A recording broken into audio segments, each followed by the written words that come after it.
গগৈ ডাঙৰীয়া পাকিস্তানলৈ যোৱাটো হয়। তেখেতৰ ৱাইফৰ যি আচলতে চাকৰি কৰি আছে পাকিস্তান গভৰ্ণমেণ্টৰ লগত।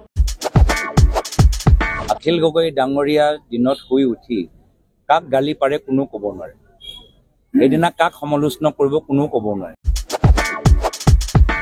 নমস্কাৰ দৰ্শকসকল, অন্য এটা ৰিয়েকশ্যন ভিডিঅ'ৰ মাজলৈ আপোনালোকক স্বাগতম জনাইছোঁ। গৌৰৱ গগৈৰ আগমনক লৈ একাংশ কংগ্ৰেছী যথেষ্ট আত্মবিশ্বাসী হৈ পৰা দেখা গৈছে, যথেষ্ট উৎফুল্লিত হৈ পৰা দেখা গৈছে। তেওঁলোক প্ৰায় নিশ্চিত হৈছে যে অহা ২৬ৰ নিৰ্বাচনত কংগ্ৰেছে বিপুল সংখ্যক আসন লৈ জয়লাভ কৰিব আৰু মুখ্যমন্ত্ৰী হিচাপে গৌৰৱ গগৈয়ে শপত গ্ৰহণ কৰিব। কিন্তু কথাটো কিমান দূৰ বাস্তৱসন্মত বাৰু? ধৰি লওক, মঞ্চ এখনত জুবিন গাৰ্গে অনুষ্ঠান পৰিৱেশন কৰি আছে আৰু দৰ্শকসকলে মন্ত্ৰমুগ্ধৰ দৰে সেই অনুষ্ঠান উপভোগ কৰি আছে। হেন সময়তে কুমাৰ চানু সোমাই আহিল মঞ্চলৈ।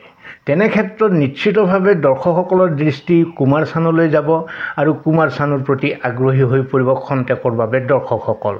কিন্তু সেয়ে এইটো নুবুজায় যে জুবিন গাৰ্গৰ প্ৰতি থকা অসমৰ ৰাইজৰ আৱেগ, জুবিন গাৰ্গৰ প্ৰতি থকা অসমৰ ৰাইজৰ মৰম সকলো গৈ কুমাৰ চানুৰ প্ৰতি কনভাৰ্ট হৈ যাব স্থায়ীভাৱে। অসমৰ জাতীয় জীৱনতো গৌৰৱ গগৈৰ স্থান এই কুমাৰ চানুৰ দৰে নেকি? কথাষাৰ অধিক স্পষ্ট হ'বলৈ সদৌ অসম টাই আহোম ছাত্ৰ সন্থাই সম্বোধন কৰা যোৱাকালিৰ এখন সংবাদমেলৰ কিয়দংশ আমি চাই লওঁ আহক। গগৈ ডাঙৰীয়া পাকিস্তানলৈ যোৱাটো হয়। তেখেতৰ ৱাইফৰ যি আচলতে চাকৰি কৰি আছে পাকিস্তান গভৰ্ণমেণ্টৰ লগত, কৈছে বিধিসন্মতভাৱে চাকৰি কৰি আছে বা তেখেতসকলে কৈছে। কিন্তু এটা কথা আচলতে আমি বুজিব পৰা নাই যে বিধিসন্মতভাৱে কেনেকুৱা ধৰণৰ কথা। কাৰণ পাকিস্তানৰ ISI হৈছে এটা পাকিস্তান গভৰ্ণমেণ্টৰ পুহি ৰখা এটা বা সহযোগী এটা সংস্থা, যিটো সংস্থাই আচলতে সকলোৱে জানে যে যিটো সংস্থা বুলি কোৱা লগে দেশৰ নিৰাপত্তাৰ কথা আহি পৰে। বিভিন্ন দেশে কিন্তু সেই বিষয়টোত গুৰুত্ব আৰোপ কৰে আৰু সেই ISI নিৰ্দেশনাতেই হওক বা তেখেতৰ ছত্ৰছায়াতেই হওক, পাকিস্তানে কিন্তু মুম্বাইৰ দৰে কাণ্ড আমাৰ ভাৰতবৰ্ষত ঘটাইছে। ইতিহাস যদি শুনিছে আপোনালোকে দেখিব, মুম্বাই কাণ্ড সংঘটিত কৰিছে। পেহেলগামৰ এই ঘটনা ঘটি আছে, যিটো পেহেলগামৰ ঘটনাক লৈ আচলতে অসমৰ মানুহ বা ভাৰতবৰ্ষৰ মানুহে আচলতে এটা ক্ষণ ঘৰত শান্তিৰে বহি থাকিব পৰা নাই। নিজৰ সকলো কাম বাদ দি পেহেলগামৰ বিষয়ে চিন্তা চৰ্চা কৰি আৰু কেনেদৰে আচলতে ৰাষ্ট্ৰ দ্ৰোহ কৰাসকলক আৰু আমাৰ ৰাষ্ট্ৰক অসুবিধা দিয়াসকলক যাতে উত্তৰ দিব পৰা যায়, তাৰ কাৰণে আচলতে সকলোৱে একে স্বৰে আৰু একেখন মঞ্চত থিয় হৈ ভাৰতবাসী ৰাইজে অসমবাসীয়ে চিঞৰিছে। সেই পাকিস্তান চৰকাৰে নিজে পুহি ৰখা ISI এজেণ্ট যিদৰে আচলতে তেখেতসকলে পুহি ৰাখিছে, পাকিস্তান গভৰ্ণমেণ্টত চাকৰি কৰা যদি কোনোবা ব্যক্তি আছে তেখেতসকলো পাকিস্তান চৰকাৰে ৰাখি থৈছে বুলি ক'ব লাগিব, একেই কথা। গতিকে সেই চৰকাৰৰ যদি বা সেই দেশখনৰ যদি কোনোবা চাকৰি কৰি আছে, এই গগৈ ডাঙৰীয়াৰ যদি সহধৰ্মিনীয়ে যদি চাকৰি কৰি আছে, বিয়াৰ আগমুহূৰ্তত তেখেতে ক'ৰবাত চাকৰি কৰি আছিল, কিবা কৰি আছিলে, আমাৰ ক'বলগীয়া নাই। সেই বিষয়বস্তুটো সুকীয়া, কাৰণ তেখেত তেতিয়া ভাৰতীয় হোৱা নাছিল বা অসমৰ জীয়ৰী হোৱা নাছিল। আজিৰ প্ৰেক্ষাপটত কিন্তু যিহেতু অসমৰ জীয়ৰী হৈ আহিছে আৰু ভাৰতবৰ্ষৰ নাগৰিক, গতিকে এজন সাংসদ তেখেত, কমন পিপল নহয়। গতিকে সেই সন্দৰ্ভত আমি আচলতে এই কথাটো স্থিতি স্পষ্ট কৰিবৰ কাৰণে আহ্বান জনাইছোঁ। আৰু আমি টাই আহোম ছাত্ৰ সন্থাই কেতিয়াও আচলতে এই কথাটো মানি ল'ব পৰা নাই আৰু কেতিয়াও মানি ল'ব পৰা অৱস্থাত নাই।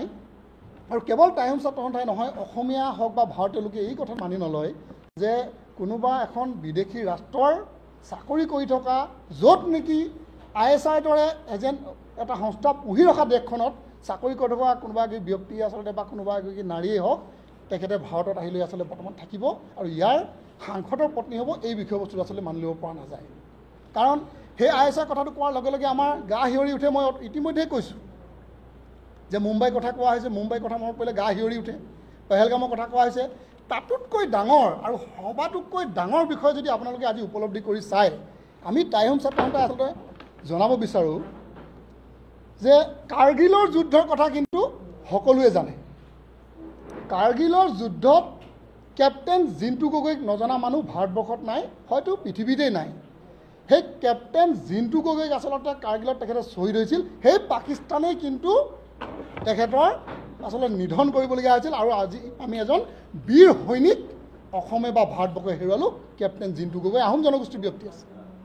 সেইজন ব্যক্তিক নিধন কৰা সেই দেশখনৰ চৰকাৰী চাকৰি কৰি থকা কোনোবা এগৰাকী ব্যক্তি অসমৰ সাংসদজনৰ পত্নীয়ে বৰ্তমান দৰমহা লৈ থকা বিষয়বস্তুটো কিন্তু কেতিয়াও আমি মানি ল'ব নোৱাৰোঁ। এই বিষয়টোত কিন্তু আমি গগৈ ডাঙৰীয়াক হওক বা তেখেতৰ সহধৰ্মিনীক স্পষ্টভাৱে তেখেতৰ স্থিতিটো স্পষ্ট কৰিবৰ কাৰণে আমি আহ্বান জনাইছোঁ। চিৰবৈৰী এখন দেশ, শত্ৰু এখন দেশৰ কোনোবা বিষয়বস্তু যেতিয়া উপস্থাপন হয়, সেই দেশৰ লগত জড়িত থকা যদি কোনোবা ব্যক্তিৰ কথাটো কোৱা হয়, আমি ভাবোঁ ইমানখিনি আচলতে অহাৰ মুহূৰ্ততে নিজৰ স্থিতিটো স্পষ্ট কৰি এই বিষয়বস্তুবিলাক আচলতে সমাধান কৰিব লাগিছিল। 10 ছেপ্টেম্বৰৰ বিষয়বস্তু লৈ আৰু এই দিনলৈ অপেক্ষা কৰি থকাতকৈ কাৰ ওচৰত কি অস্ত্ৰ আছে এইবিলাক ৰাইজে অপেক্ষা কৰি থকা দিনলৈ বাট চোৱাতকৈ কাৰ ওচৰত কি তথ্য আছে মুখ্যমন্ত্ৰী ডাঙৰীয়াৰ ওচৰত যদি আছে তেখেতে প্ৰকাশ কৰিব লাগে। আৰু গৌৰৱ গগৈ ডাঙৰীয়াই তেখেতৰ প্ৰত্যুত্তৰত 10 ছেপ্টেম্বৰত বা তেখেতে আচলতে চৰকাৰীভাৱে যদি এজেঞ্চিৰ হাতত বা কোনোবা চৰকাৰী প্ৰশাসনৰ ওচৰত উত্তৰ দিয়াতকৈ SITৰ ওচৰত উত্তৰ দিয়াতকৈ কিন্তু ৰাজহুৱাভাৱে উত্তৰ দিয়াটো আমি কামনা কৰিছোঁ। দৰ্শকসকল, টাই আহোম ছাত্ৰ সন্থাৰ বিষয়ববীয়াসকলৰ বক্তব্য আপোনালোকে শুনিলে।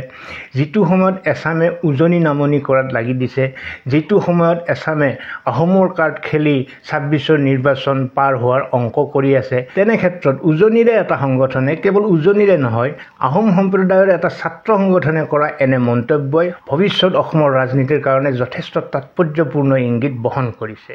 দৰ্শকসকল, আমি সকলোৱে জানো যে সুবিধা পালেই তিনি গগৈৰ কথা কোৱা মানুহজনে হৈছে অখিল গগৈ।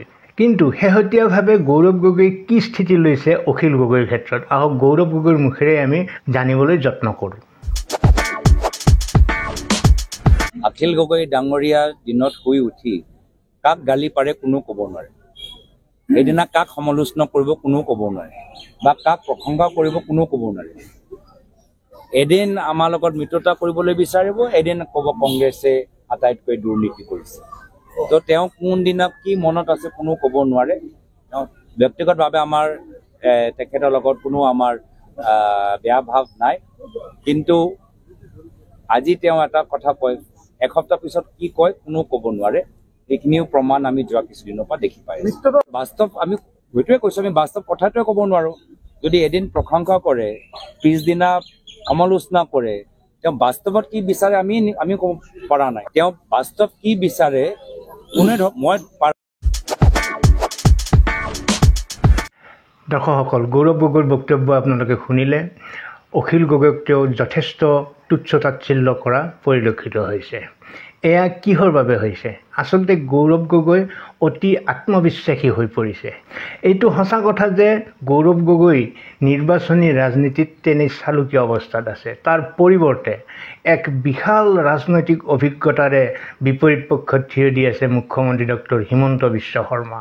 কেৱল অনুগামী বা সমৰ্থকসকলেই নহয়, গৌৰৱ গগৈয়ে শেহতীয়াভাৱে ইমান অতি আত্মবিশ্বাসী হৈ পৰিছে যে সেই আত্মবিশ্বাসেই কিজানি তেওঁৰ কাল হ'বলৈ গৈ আছে। নহ'লে অখিল গগৈৰ প্ৰতি এনেধৰণৰ বাক্যবান তেওঁ নিশ্চয় নকৰিলেহেঁতেন। যি নহওক, আপোনালোকৰ বক্তব্য আপোনালোকে কমেণ্ট বক্সত লিখক। সমগ্ৰ ভিডিঅ'টো চোৱাৰ পিছত আপোনালোকৰ মনত কি চিন্তাৰ উদ্ৰেক হৈছে সেই বিষয়ে নিশ্চয় কমেণ্ট বক্সত লিখিবলৈ নাপাহৰিব। আৰু বিশেষকৈ গৌৰৱ গগৈৰ ৰাজনৈতিক ভৱিষ্যত কিমান সফল কিমান বিফল সেই বিষয়ে যেন একলম লিখিবলৈ নাপাহৰে। আজিলৈ এৰিছোঁ। ভালে থাকক, কুশলে থাকক। ধন্যবাদ।